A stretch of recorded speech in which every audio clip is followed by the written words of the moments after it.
Halo, saya Muhammad Supiarsi akan menjelaskan tentang latar belakang dari wawasan Al-Quran tentang pemberdayaan kaum marginal. Kaum marginal menghadapi tantangan multidimensional seperti kemiskinan, sulitnya mendapatkan pendidikan, layanan kesehatan, atau pekerjaan. Islam melalui ajaran Al-Quran mengajarkan pentingnya keadilan sosial dan saling membantu.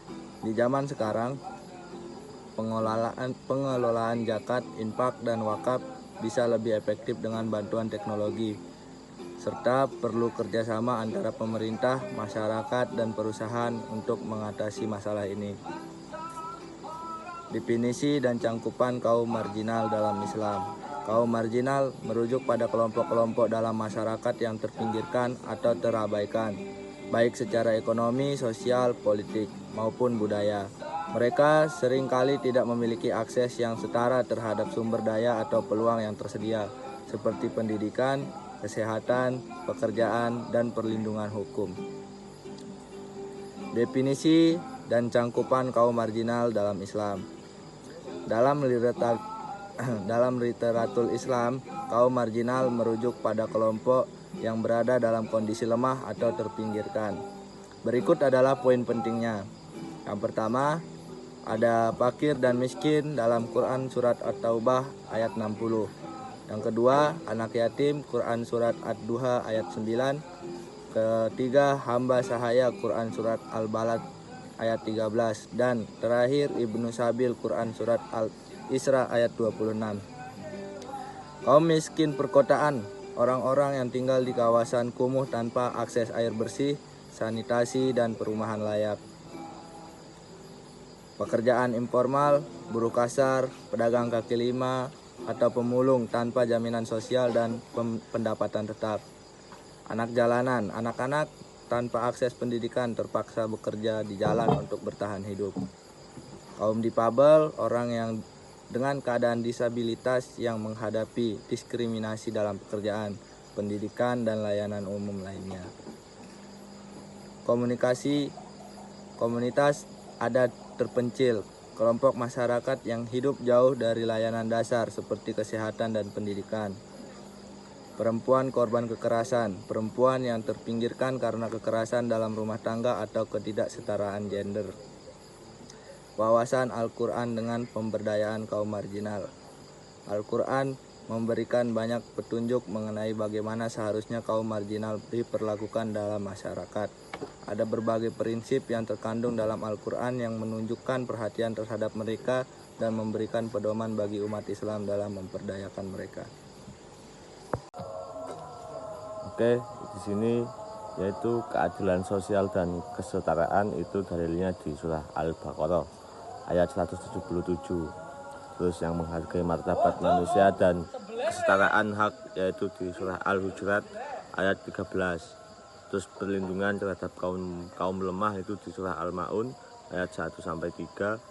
Terus pendidikan sebagai sarana pemberdayaan itu di surah Al-Alaq ayat 1 sampai 5 dan pemberian zakat sedekah itu di surah At-Taubah ayat 60. Nah, terus pandangan Al-Qur'an terhadap kaum marginal. Nah, pandangan Al-Qur'an terhadap kaum marginal ini ada di Al-Maun ayat 1 sampai 7 itu menjelaskan di kepedulian sosial. Terus di surat Quran surat Al-Hasyr ayat 7 itu di keseimbangan ekonomi. Terus yang ketiga ada penghapusan diskriminasi.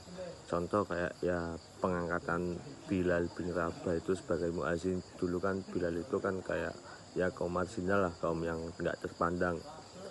Terus strategi pemberdayaan berdasarkan Al-Quran yaitu ada redistribusi kekayaan, kayak menyalurkan ekonomi dari kaum yang kaya terhadap kaum yang lemah. Terus zakat dan sedekah, kayak kita menyedekahkan dan menzakatkan kepada kaum marginal tentang ekonomi inilah, bisa berupa materi ataupun ya yang lain. Terus wakaf produktif dan juga ada pendidikan dan pelatihan. Dengan pendidikan dan pelatihan kita ya bisa meningkatkan kaum marginal ini. dia itu jauh dari, dia kayak susah mendapatkan kesehatan yang layak, pendidikan yang layak, seperti itu teman-teman ya. Di sini ada pendidikan pelatihan tadi, terus akses kepada keadilan. Akses kepada keadilan ini ada dalilnya Quran surat An-Nisa ayat 58, penegakan hukum yang adil dan larangan riba melindungi kaum marginal dari eksploitasi. Terus di sini ada larangan riba itu tadi teman-teman ya. Lanjut, di sini ada implementasi dalam konteks modern. Jadi nggak cuma kita lihat dari dua sudut pandang, karena kita sebagai Islam itu tadi, jadi kita berpatok pada Islam, menurut Al-Quran. Terus sekarang karena zaman sudah berkembang, jadi kita mengikuti perkembangan zaman teman-teman ya. Implementasi dalam konteks modern, teknologi yang pertama ada teknologi itu kayak aplikasi seperti kita bisa, terus ada pelatihan online yang memberdayakan kaum marginal secara efisien. Jadi mereka juga tuh ngerti tentang teknologi gitu, nggak yang terlalu tertinggal terjauh seperti itu teman-teman ya. Terus ada kemitraan multisektor. Apa itu? Dia tuh kolaborasi pemerintah, NGO dan swasta dalam pelatihan kerja dan bantuan modal. Jadi misal dia kaum marginal punya usaha apa gitu, terus bisa nih kolaborasi pemerintah atau dari swasta yang ngasih modal nih untuk dia ngembangin usahanya, seperti itu teman-teman ya. Terus ada kebijakan inklusif. Kebijakan inklusif itu ada perlindungan hak kaum marginal seperti undang-undang penyandang disabilitas dan reformasi pendidikan sosial, seperti itu teman-teman ya.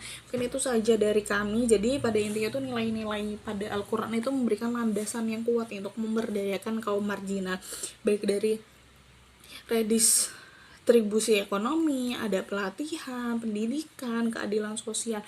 Terus implementasi nilai-nilainya tuh di era modern juga tuh seimbang teman-teman ya. Jadi nggak cuma dilihat dari sisi agama, kita juga melihat mengikuti perkembangan zaman. Jadi butuh inovasi juga, kolaborasi lintas sektor untuk menjawab tantangan zaman.